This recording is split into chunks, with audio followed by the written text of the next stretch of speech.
बिजली विभाग कर्मचारियों पर लगे गंभीर आरोप, कहा धमकी देने से हुई महिला की मौत। 1100 बिल का रुपए बकाये पर बिजली विभाग कर्मचारी ने विधवा महिला को हड़काया, उतारा मीटर। आरोप है विधवा महिला ने कर्मचारियों से कहा शाम तक बिल जमा कर देंगे, लेकिन नहीं सुनी। विद्युत कर्मचारियों ने बराबर दी धमकी, इससे सदमे में हुई मौत। बताया बिजली विभाग द्वारा मीटर उखाड़कर ले जाने की दी धमकी। प्रत्यक्षदर्शियों ने बताया कि बिजली विभाग के कर्मचारियों मीटर की धमकी से नहीं हुए संतुष्ट तो एफआईआर दर्ज कराने की धमकी दी। आरोप लगाते हुए बताया कि थाना उत्तर क्षेत्र नगला करण सिंह भोले बाबा चौक निवासी बेबा रानी पत्नी स्वर्गीय सोमनाथ उम्र 45 वर्ष। एफआईआर की धमकी के चलते दहशत की वजह से सदमे में हुई मौत। सूचना मिलते ही नगर विधायक मनीष असीजा मौके पर पहुंचे। उच्च अधिकारियों से दूरभाष से बात की। नगर विधायक मनीष असीजा ने कहा उच्च अधिकारियों से वार्ता कर दोषी विद्युत कर्मचारियों के खिलाफ सख्त कार्रवाई की जाएगी। हमारे धर्मेंद्र लज्जाराम के नाम से आए थे, तो उनके घर से जो लड़के की बहू थी उनको धमकी दी और कहा था ये तुम चोरी कर रहे हो, और 1100 रुपये बकाया थे केवल, और बोले कि पैसे भरे नहीं भरे, तुमने कनेक्शन तुम्हारा कटा हुआ है और तुम चोरी कर रहे हो, या तो पैसे भरो नहीं तुम्हें जेल करा दी जाएगी। ये बात हुई है। फिर क्या हुआ? अच्छा, इसके बाद ये हुआ है, वो लड़की पैसे लेने गई है अंदर, तो वो उनके सामने यानी उनको दिमाग पर वो बैठ गया कि ये क्या हो रहा है, तो वो वहीं गिर गई है, तो फिर वो चले गए बस। अब क्या खबर आई है? अब क्या खबर ये आई है कि उस लड़की को ले गए थे हॉस्पिटल, तो हॉस्पिटल में यहाँ फैजाबाद में मना कर दी।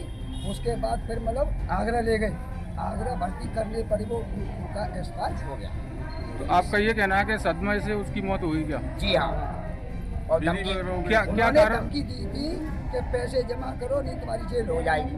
वो लड़की डर गई, उसका अकस्मात ही गिर पड़ी। क्या ऐसे लोगों के खिलाफ कार्रवाई होनी चाहिए?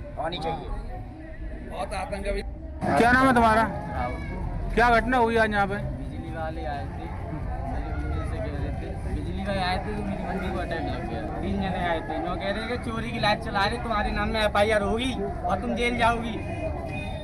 ये बातें बिल नहीं बोली थी, हमने कही हम बिल सब कर देंगे, पैसा मांग रहे थे।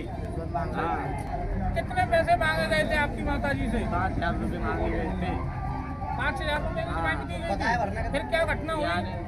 फिर क्या घटना हुई? वो पैसे लेने गई है, सो वहीं की वहीं ले अटैक कर। अब क्या चाहते हैं आप? इंसाफ चाहते हैं, न्याय चाहते हैं, हमारे साथ मीटर भी उखाड़ के ले गए थे? उखाड़ लिए, हम मना कर रहे थे बाबूजी मीटर मत उखाड़ के ले जाइए, हम बिल जमा करने जा रहे हैं। अब मम्मी कहाँ है तुम्हारी? मम्मी को खत्म हो गई, तो देख लो भैया। तो आप ये मानना है आपका बिजली वालों के चक्कर में मेरी मम्मी खत्म हो गई है। जी मेरा बात। कितने भाई बहन हो तुम? हम 5 बहन भाई हैं, 1 भाई है, 4 बहन है। पिताजी हैं तुम्हारे? 16 साल हो गई पिताजी को।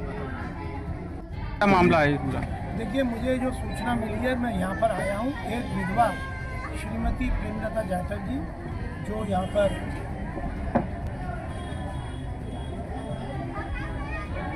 पर जो है काशी विश्वनाथ महादेव मंदिर जो है उसके पीछे की जो बस्ती है, वहाँ पर ये रहती थी। इनका 1100 रुपये बकाया, ऐसा मुझे बताया गया, और 1100 रुपये बकाया के नाम पर 2-3 लोगों ने इनके ऊपर बड़ा टॉर्चर किया, जद्दोजहद हुई। फिर वो ज़बरदस्ती मीटर काट के ले गए। उन्होंने ये भी कहा, महिला ने, जैसा मोहल्ले के लोग बता रही है, कि मैं पैसा जमा करा दूँगी, मुझे थोड़ा मौका दो। रकम बताई जा रही है 1100 रुपये। वो तो तथ्यात्मक बातें आ जाएगी सामने। तो ये मीटर उखाड़ा, उसके बाद उनकी तबीयत खराब हुई, गश खा के गिरी। मोहल्ले के लोग या परिजन जो भी आस पड़ोस के लोग हैं वो इलाज के लिए ले गए, उनकी दुखद मृत्यु हो गई है। ये अपने आप में बहुत असंवेदनशील बात है। किसी भी विधवा, जो कि वैसे ही एक मजदूर है, बहुत गरीब है और बेचैन परिस्थितियों में अपने जीवन को आगे बढ़ा रही है, उसके साथ इतना उत्पीड़नात्मक कार्रवाई करना, या क्या परिस्थिति बनी तो इतना उसको मानसिक रूप से त्रासदी दी गई और ये दुखद घटना का परिणति हुई है। तो मैंने विद्युत विभाग के जो चीफ हैं यहाँ के, जीवन प्रकाश जी, उनसे बात करी है, जिलाधिकारी महोदय से भी बात करी है, संबंधित थाना उत्तर से भी बात करी है, और मोहल्ले के लोगों के साथ भी इस बात पर मेरी सहमति बनी है कि यहाँ पर जो कुछ घटित हुआ है उसको बयान दर्ज कराया जाए।